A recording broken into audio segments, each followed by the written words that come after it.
Le message de ce matin, c'est « Vous serez mes témoins et vous serez aussi mes disciples ».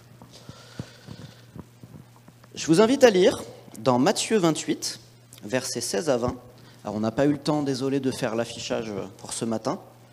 Donc vous allez devoir utiliser votre propre Bible. Matthieu 28, versets 16 à 20. Les 11 disciples allèrent en Galilée, sur la montagne que Jésus leur avait désignée. Quand ils le virent, ils se prosternèrent devant lui, mais quelques-uns eurent des doutes. Jésus s'approcha et leur dit : « Tout pouvoir m'a été donné dans le ciel et sur la terre. Allez donc, faites de toutes les nations des disciples, baptisez-les au nom du Père, du Fils et du Saint-Esprit, et enseignez-leur à mettre en pratique tout ce que je vous ai prescrit.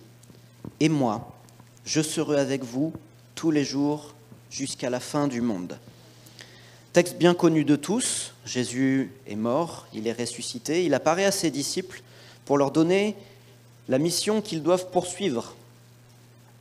Et on va lire un deuxième texte, Acte 1, verset 8. « Mais vous recevrez une puissance lorsque le Saint-Esprit viendra sur vous, et vous serez mes témoins à Jérusalem, dans toute la Judée, dans la Samarie et jusqu'aux extrémités de la terre. » Encore une autre apparition de Jésus, et là il donne une autre dimension à la première consigne. Dans Matthieu, le texte qu'on a lu dans Matthieu, il leur avait promis d'être avec eux. Et là il confirme qu'il sera avec eux par le Saint-Esprit qui les guidera dans la mission qu'il leur a donnée. Et là, ils doivent tout simplement attendre à Jérusalem que le Saint-Esprit vienne sur eux. Alors ce matin, déjà, c'est bien beau de parler de disciples ou de témoins, mais on va voir un petit peu qu'est-ce que ça veut dire d'être un disciple ou d'être un témoin. Le disciple, dans le texte de Matthieu qu'on a lu, c'est, alors je suis désolé, je suis peut-être pas bon pour la prononciation, mathéthéo. Ça veut dire être le disciple de quelqu'un, suivre ses préceptes et ses instructions, mais ça veut dire aussi faire un disciple, enseigner et instruire. Donc il y a la partie pour soi, qu'on reçoit, et il y a la partie aussi, la dimension pour les autres, celle qu'on donne. Et la racine de ce mot, c'est mentano, et ça veut dire apprendre, être enseigné, accroître sa connaissance, être augmenté en savoir, étendre, être informé, apprendre par usage et pratique, avoir l'habitude de, être accoutumé à. Alors un témoin, qu'est-ce que c'est maintenant ? Le témoin, dans le texte qui est affiché, enfin dans le texte qu'on a lu, c'est le mot martus. Un témoin dans le sens légal, donc quelqu'un qui sert de preuve. Dans un sens historique, quelqu'un qui a été spectateur de quelque chose.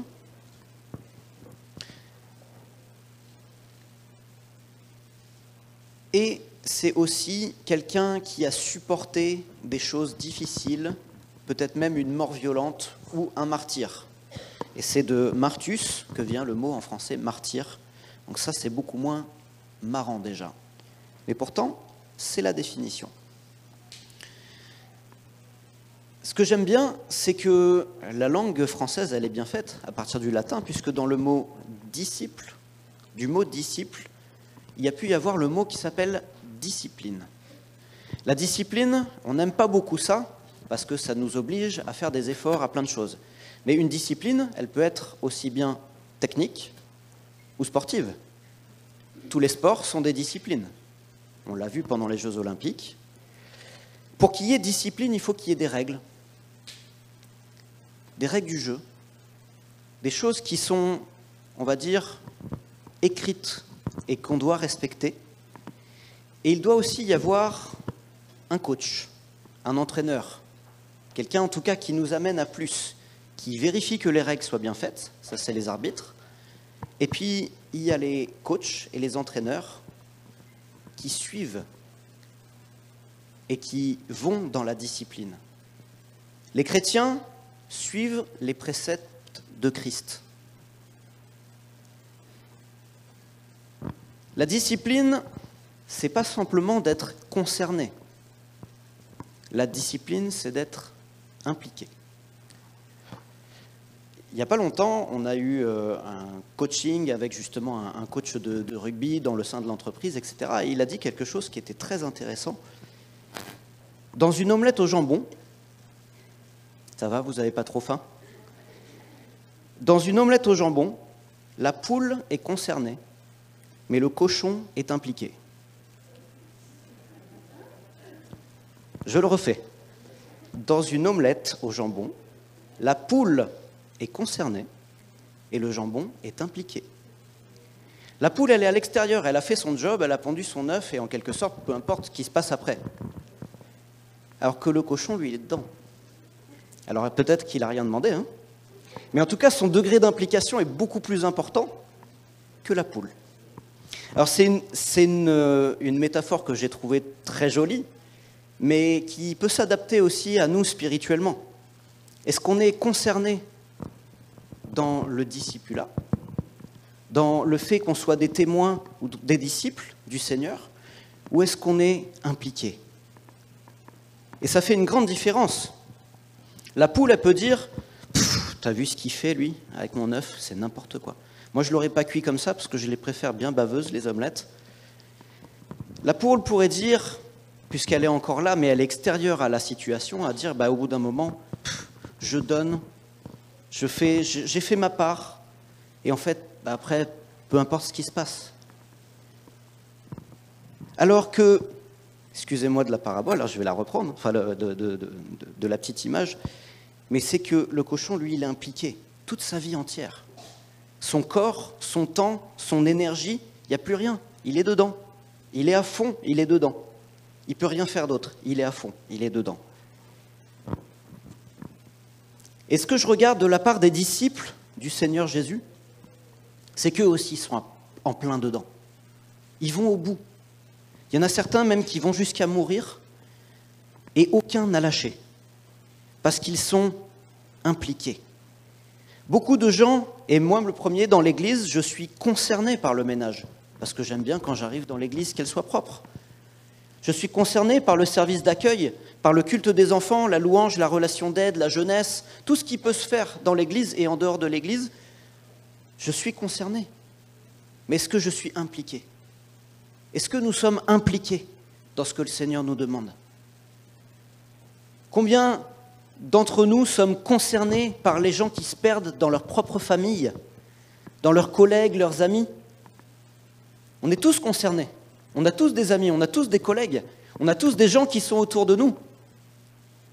Mais combien s'impliquent? Est-ce que moi, personnellement, dans ma vie, je m'implique? Il est temps de passer du côté disciple, celui qui s'implique, celui qui suit le maître coûte que coûte, quoi qu'il arrive. Alors oui, c'est dur. Il faut se lever tôt, il faut accepter aussi de se faire reprendre. C'est l'inconvénient. Quand on a un coach, et encore plus avec Jésus qui est le maître parfait, se faire reprendre, se faire façonner, se faire modeler, parfois même subir l'humiliation, se sentir seul, trahi. Il faut être disciple, ça peut être ça. Ça peut dans notre vie à un moment nous bousculer, nous frustrer. Mais pour voir quels fruits? Des fruits qui sont beaux, des fruits qui sont bons. Et de ce que je peux remarquer de l'œuvre des disciples, quand Christ les envoie et qu'ils obéissent, c'est que de l'obéissance, il arrive la croissance. La croissance vient de Christ, pas de nous. Mais notre obéissance est un vecteur de croissance. Les disciples sont 11, puis 12, puis 120, plus, puis je ne sais combien. D'ailleurs, ils sont innombrables. On lira tout à l'heure dans les Actes plusieurs versets. Il y a une croissance. Il faut former à être disciple et devenir disciple, former, et que les nouveaux formés deviennent des disciples, et que les nouveaux disciples forment d'autres disciples. Imaginons, on est à peu près 180 en temps normal à fréquenter l'église, dans la liste des gens qui viennent régulièrement. Si chacun s'impliquait pour les âmes. Si chacun s'impliquait dans sa famille, dans ses amis, juste 2 personnes sur un mois, il faudrait 7 mois pour gagner la ville de Limoges. Premier mois, de 180, on passerait à 540. De 540, le deuxième mois à 1620. Le troisième mois à 4860. Encore 14 580, puis 43 740, puis 131 220, qui est la démographie de Limoges intramuros. Alors, si on est moins exigeant sur le timing, en 7 ans, première année 180, deuxième année 540, 1620, 4860, 14 580, 43 740 et 131 220. Et en plus, bonne nouvelle, il n'y a pas que EPE à Limoges. Il y a tous nos frères et sœurs qui font un travail formidable dans les autres églises. Amen. Ça veut dire que si on s'y met tous, si on est impliqué dans l'œuvre du Seigneur, comme les disciples ont pu l'être, au péril peut-être de leur vie à certains moments, la donne change, les choses changent. Acte 2, 47, il louait Dieu et avait de la ferveur de tout, la faveur de tout le peuple. Et le Seigneur ajoutait chaque jour à l'Église ceux qui étaient sauvés. Acte 4, verset 4. Cependant, beaucoup de ceux qui avaient entendu la parole crurent, et le nombre des hommes s'éleva à environ 5000. Donc nous, ce serait le mois numéro 4, grosso modo, ou l'année numéro 4. Acte 5, 14. Le nombre de ceux qui croyaient au Seigneur, hommes et femmes, s'augmentait de plus en plus. Acte 6, 7. La parole de Dieu se répandait de plus en plus. Le nombre des disciples augmentait, beaucoup à Jérusalem, et une grande foule de sacrificateurs obéissaient à la foi. Acte 9, 31. L'Église était en paix dans toute la Judée, la Galilée et la Samarie. Elle s'édifiait et marchait dans la crainte du Seigneur, et elle s'accroissait par l'assistance du Saint-Esprit. Acte 11, verset 21. La main du Seigneur était avec eux, et un grand nombre de personnes crurent et se tournèrent vers le Seigneur. Acte 16, verset 5. Les églises se fortifiaient dans la foi et augmentaient en nombre chaque jour. Des disciples qui se mettent en marche, qui obéissent, conduits par le Saint-Esprit, a pour résultat tout ce qu'on a lu là. Et s'il y avait des gens autour de moi dans ma vie qui ne s'étaient pas mis en route pour m'annoncer la parole, s'il n'y avait pas eu des frères et des sœurs à un moment qui m'ont tendu la main, eh bien c'est pareil. Je n'aurais pas eu le Seigneur en moi. Mais la parole se répand par ceux qui la répandent.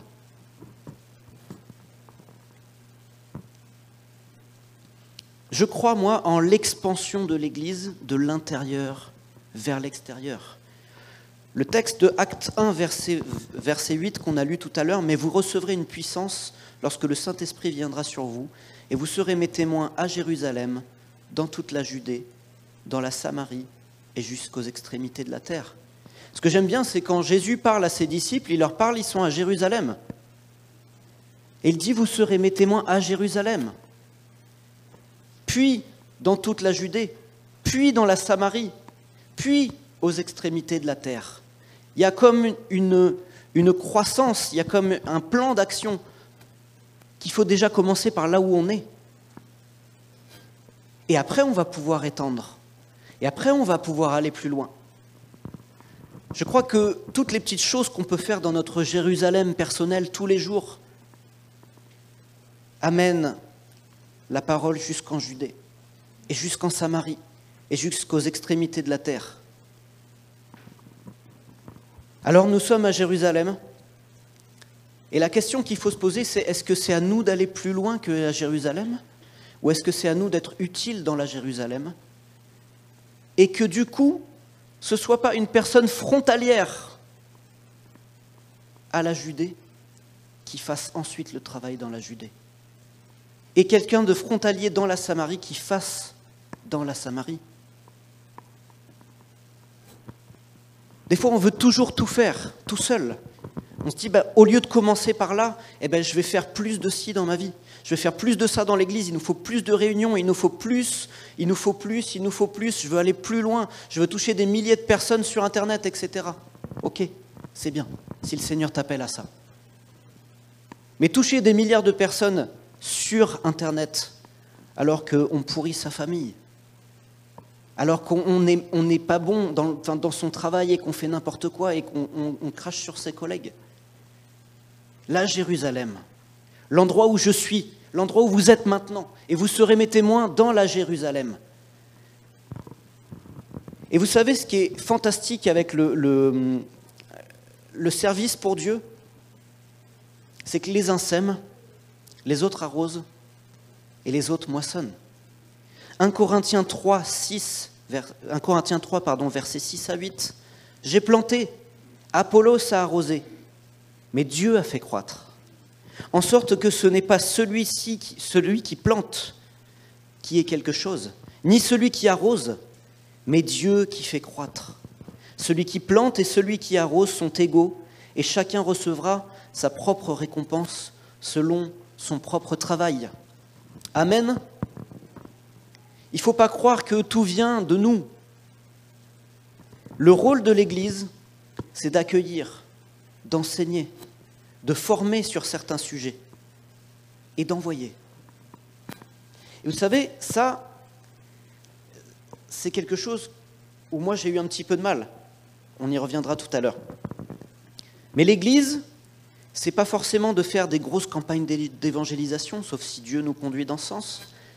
C'est de faire des disciples, pas des spectateurs, pas des moutons, pas du nombre, pas forcément 3 ou 4 services par dimanche. C'est de faire des disciples, des gens qui passent par le baptême, qui sont enseignés, formés et envoyés. Après, ils restent dans la ville ou pas, selon la mission que le Seigneur a donnée. Nous devons transmettre pour faire des disciples. Nous devons passer le relais. Je vous disais, moi j'ai eu vraiment beaucoup de mal avec cette dimension-là parce que j'ai formé pendant des années et je forme encore la jeunesse à la technique. Et il n'y a rien de plus frustrant quand quelqu'un est bon, qu'il est bien mûr, qui fait bien son job, et il part dans une autre ville. Et on recommence. Et l'année d'après, on n'a encore plus personne. Et on recommence, et on recommence, et on recommence. Et vous voyez, aujourd'hui, avec le temps, je dis, Seigneur, merci. Seigneur, merci parce que ce que tu m'as donné de leur apprendre, ils vont pouvoir le transmettre. Ils vont pouvoir être utiles ailleurs. Et c'était un petit peu jalouser mon travail en disant, mais ouais, comment on va faire? C'est embêtant, il faut passer du temps à ça et tout ça. Mais on a un ex-proviseur parmi nous, à la retraite. Et on peut s'imaginer, si vous êtes à l'école, vous finissez votre formation, et puis vous restez à l'école. Parce que, bon, après tout, c'est pas si mal. La cantine est bonne, tout va bien. C'est un non-sens. Qui fait ça? Et nous, l'Église, on voudrait que ce soit différent. On voudrait que les disciples que l'on forme, ce soit différent. Qu'on les forme, qu'ils aient terminé leur formation et qu'ils restent sur le banc de l'école à faire des exercices, à copier des lignes. Ben non. Il faut mettre en pratique dans un job pour montrer les compétences, pour les faire croître et peut-être même par la suite former des nouveaux. Un jeune qui est formé et qui part dans une autre ville, amen. Un frère ou une sœur formée qui prend ta place dans l'église au temps fixé par Dieu, amen. Ne soyons des fois pas orgueilleux comme j'ai pu l'être à dire wow, ça va être l'horreur encore, mais obéissants. Soyons pas amoureux des fois de notre place ou de notre situation, mais soyons de ceux qui savent passer le flambeau aux serviteurs du futur. Quand Dieu le montre, il y a une notion de formation, mais de transmission. Sinon, je ne sais pas si vous traînez un petit peu sur Internet. Après, on n'a pas tous le même Internet parce que l'algorithme prend en compte un petit peu nos recherches pour savoir un petit peu qui on est. Mais moi, des fois, je tombe sur YouTube sur des petits shorts alors c'est pas péjoratif du tout, mais c'est de personnes âgées à qui on fait lire des mots un petit peu modernes, comme WhatsApp ou ce genre de choses, vous voyez, les applications modernes. Et ça donne un truc, c'est fantastique. Vraiment, prenez 2 minutes, allez voir. Parce qu'à un moment, si on s'accroche, comme nous, à notre service, si on s'accroche à être le disciple numéro 1 et à laisser toujours les autres de côté parce qu'ils sont jamais assez bien, ça donne ça, on n'est plus dans le coup.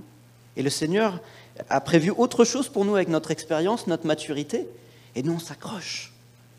Le Seigneur t'a utilisé pour former, le disciple est prêt, passe à un autre, forme un autre. Et puis le temps viendra où le Seigneur te demandera de faire autre chose. Avec la formation de vie que tu auras, tu pourras transmettre d'autres choses. Parlez avec les seniors, vous allez voir. Ils ont plein de choses à vous transmettre, qui sont différentes de celles qu'un jeune peut vous amener. L'important, c'est que les gens qui forment soient eux-mêmes des disciples. Pour former des disciples, il faut être un disciple. Un coach ne peut pas être moins discipliné que son joueur. Il est obligé d'avoir les mêmes exigences. Il est obligé d'être impliqué. Il ne peut pas être concerné, il doit être impliqué.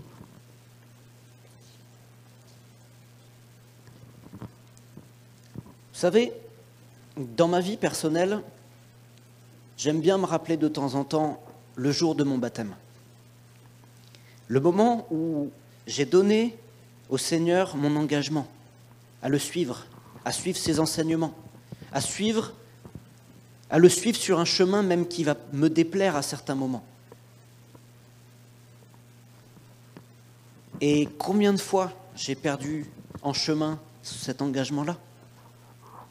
Combien de fois j'ai pas été un bon disciple parce que j'ai pas écouté le maître, parce que j'ai voulu faire mes propres règles?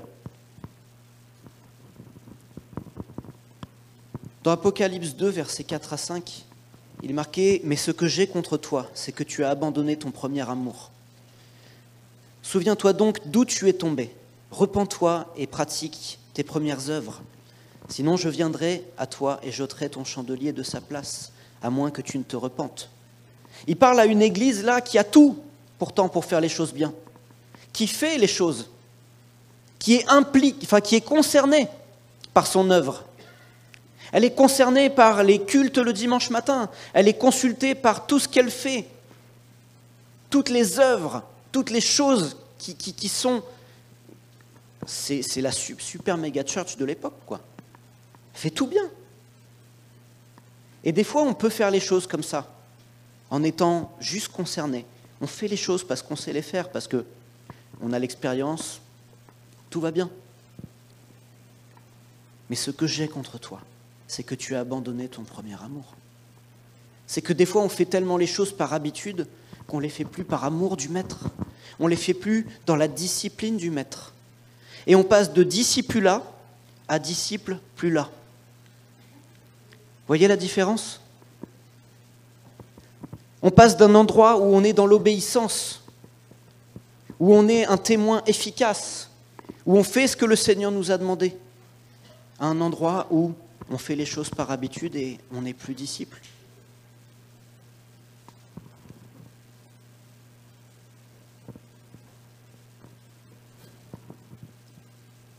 Les disciples, on a des fois une vision erronée de ce que c'est. Des fois, on dit je suis disciple, donc il faut que je serve absolument dans cette église.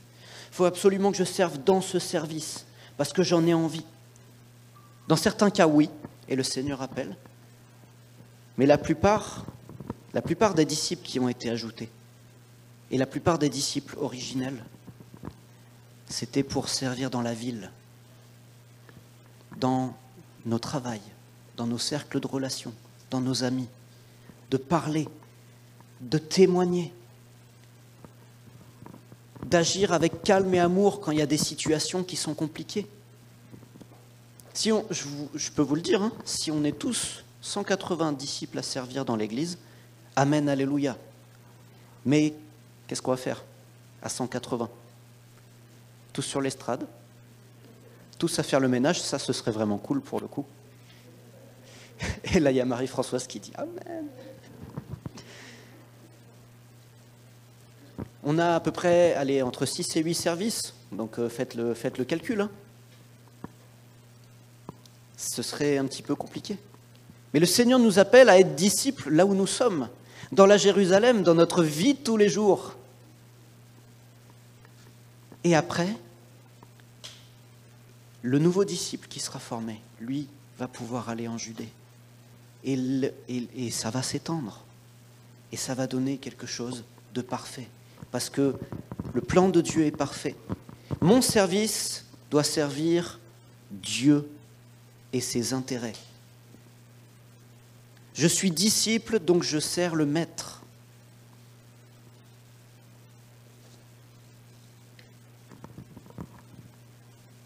J'aimerais conclure, alors c'était une exhortation assez courte, j'aimerais conclure avec ce texte de Matthieu 16, versets 24 à 25.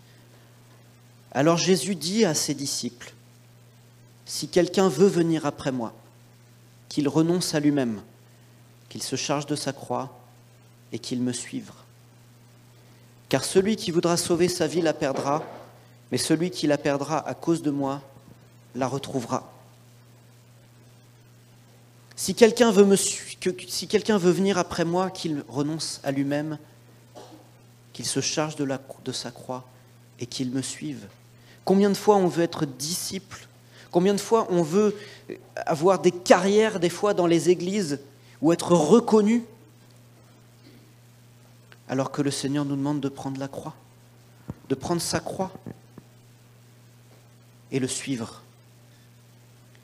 Et je crois que c'est la dimension dans la discipline du disciple et du témoin la plus difficile.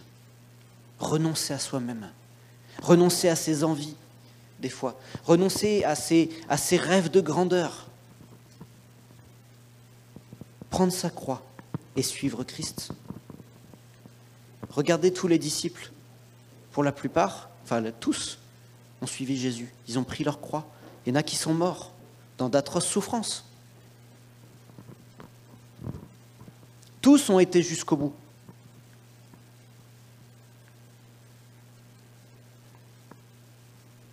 Être disciple, c'est passer de concerner à impliquer. S'impliquer. S'impliquer pour les âmes autour de nous. S'impliquer pour nos familles. S'impliquer pour l'Église. Et devenir un disciple qui fait des disciples. Si ça n'avait pas été le cas dans ma vie, s'il n'y avait pas, depuis les apôtres, depuis les disciples, des disciples qui seraient venus me voir et qui m'auraient parlé de Christ, rien n'aurait été possible. Alors il faut continuer la mission et on se revoit dans 7 ans après avoir gagné la ville de Limoges. Seigneur, merci. Seigneur, merci parce que tu as un plan pour chacun d'entre nous. Seigneur, merci parce que tu as fixé les règles. Et Seigneur, tu veux que nous les appliquions. Seigneur, tu veux que nous nous impliquions. Seigneur, pardon pour toutes les fois où nous sommes en dehors de tes plans. Parce que nous avons la nuque qui est trop raide. Parce que nous voulons faire à notre manière, à notre convenance. Alors que Seigneur, tu nous demandes d'être simplement des disciples, des gens obéissants. Seigneur, je te prie pour mes frères et sœurs. Je te prie pour moi-même, Seigneur, que nous puissions être impliqués dans ce que tu nous demandes. Que nous puissions être impliqués dans la Jérusalem où nous sommes, dans les endroits où tu nous places. Seigneur, combien de fois nous voulons aller ailleurs parce qu'on croit que ce sera meilleur, parce qu'on croit que ta parole sera mieux entendue. Alors que Seigneur, tu nous demandes d'être des témoins, là où nous sommes, des gens qui transpirent qui tu es. Seigneur, aide chacun d'entre nous, Seigneur. Que ce temps de vacances puisse être un temps aussi de réflexion individuelle pour chacun, de comment je peux passer de concerné à impliqué. Comment je peux passer de quelque chose qui me concerne à quelque chose dans lequel je mets toute mon énergie, je mets mon temps. Et Et Seigneur, que cette rentrée qui va venir, Seigneur, puisse être un renouveau pour beaucoup. Seigneur, que nous puissions vraiment, dès la rentrée, dès maintenant, nous lever pour toi, agir pour toi dans cette ville où tu nous as placés. Seigneur, la moisson est tellement grande, il y a tellement de choses à faire, Seigneur. Implique-nous là-dedans. Trouve-nous utiles pour ton œuvre, Seigneur.